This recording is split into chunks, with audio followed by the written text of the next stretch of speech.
ಹೇಳ್ತೇನೆ. ಒಂದು ದೊಡ್ಡ ಅರಮನೆ ಇತ್ತಂತೆ.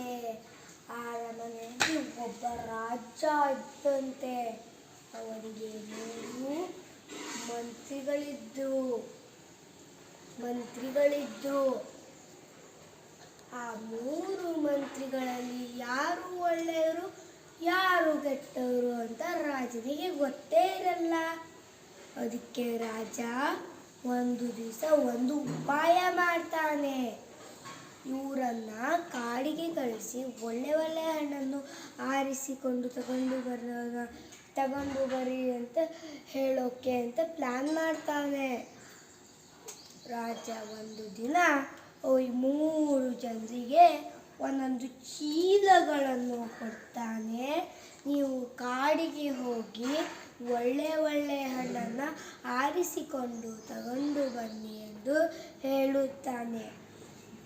ಮೊದಲನೇ ಅವನು ಕಾಡನ್ನು ತಲುಪಿಬಿಟ್ಟ. ಅಷ್ಟು ಜನನು ಕಾಡನ್ನು ತಲುಪಿಬಿಟ್ರು. ಮೊದಲನೇ ಅವನು ಕಷ್ಟಪಟ್ಟು ಒಳ್ಳೆ ಹಣ್ಣನ್ನು ಆರಿಸಿಕೊಂಡು ರಾಜನಿಗೆ ಇಷ್ಟ ಅಲ್ಲ, ಅದಕ್ಕೆ ನಾನು ಒಳ್ಳೆ ಹಣ್ಣನ್ನು ಆರಿಸಿಕೊಳ್ತೇನೆ ಅಂತ ಹೇಳಿ ಒಳ್ಳೆ ಹಣ್ಣನ್ನು ಆರಿಸಿಕೊಂಡು ತಗೊಂಡು ಹೋಗ್ತಾನೆ. ಎರಡನೇ ಅವನು ಹಕ್ಕಿ ತಿಂದಿರೋ ಬಿಟ್ಟಿರೋ ರಾಜ ಚೀಲ ಚೆಕ್ ಮಾಡಲ್ಲ.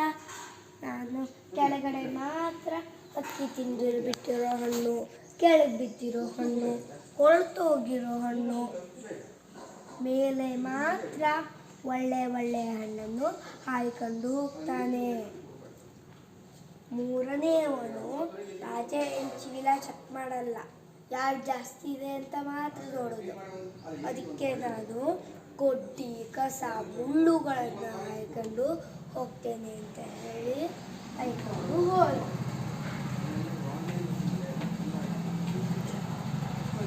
3 ಮಂತ್ರಿಗಳು ಅರಮನೆಯನ್ನು ತಲುಪಿಬಿಟ್ರು. ರಾಜನ ಮುಂದೆ ಇವರು 3 ಮಂತ್ರಿಗಳು ಚೀಲವನ್ನು ಇಡ್ತಾರೆ. ರಾಜ ಸೇವಕರನ್ನು ಕರೆದು ಇವರು 3 ಜನರನ್ನ ಒಂದೊಂದು ಕೋಣೆಗಳಲ್ಲಿ ಕುಳಿಸಿ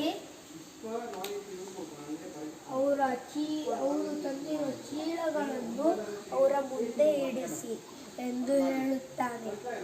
ಮತ್ತೆ ಊರಿಗೆ ಯಾವುದೇ ಕಾರಣಕ್ಕೂ ಊಟ ಕೊಡಬೇಡಿ, ಅವರು ತಂದಿರೋ ಊಟದಲ್ಲೇ ಅವರು ಹೊಟ್ಟೆ ತುಂಬಿಸ್ಕೊಳ್ಳಿ ಎಂದು ಹೇಳುತ್ತಾನೆ.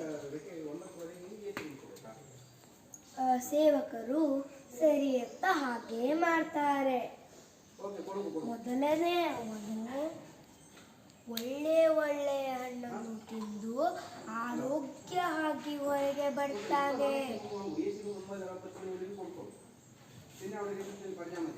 ಎರಡನೇ ಅವನು ಕೊಳ್ತೋಗಿರೋ ಹಣ್ಣು, ಕೆಳಗೆ ಬಿಟ್ಟಿರೋ ಹಣ್ಣು,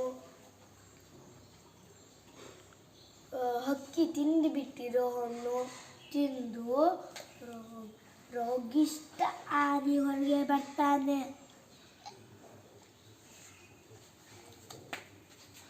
ಮೂರನೆಯವನು ಕೊಡ್ಡಿ ಕಸ ಮುಳ್ಳುಗಳನ್ನು ತಿನ್ನೋಕಾಗದೆ ಹಸುವಿನಿಂದ ಹೊರಗೆ ಬರ್ತಾನೆ.